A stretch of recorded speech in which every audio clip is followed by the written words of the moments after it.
Sveiki visi, šiandien servise 007 grįžinėjom iš greitkelio testuodami Jeep Grand Cherokee automobilį.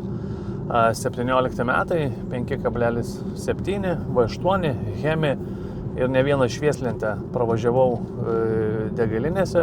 Dabar netgi šio testavimo metu tai smagu matyti, kad dujų įranga, dujų kaina degalinėse yra jau netgi žemiau 70 centų, tai 6,99 daugumoje.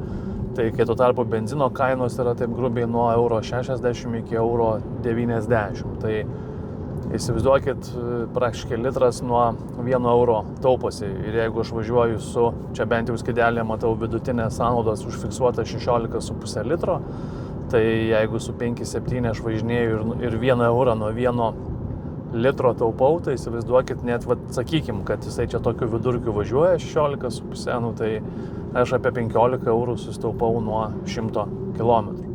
Tai pakankamai įspūdingas variantas ir manau, kad šiai dienai dujinės įrangos montavimas yra tikrai labai nebloga investicija, nes tai ir automobilio vertę pakelia ir iš tikrųjų sutaupo pakankamai ženklų kiekį pinigų, kuris lieka jūsų kišenėje visom pramogom ir atostogom ir vasaros kelionėm. Tai to gal ir noriu palinkėti, o tiem, kam yra įdomu dujinė įranga ir konkrečiai Hemi, tai iš tikrųjų šie metai 26, tai pas mus yra kaip niekada gausiai 5,7 Hemi dujinės įrangos montavimų. Klientų turim iš įvairiausių Lietuvos kampelių, pradant Biržais, Telšiais, Plungėm, Klaipėdom, vienas paskui kitą. Tai tikrai labai daug ir labai įvairių, visgi smagu, kad žmonės nori kokybiško montavimo, tokio preciziško montavimo, preciziškos kalibracijos.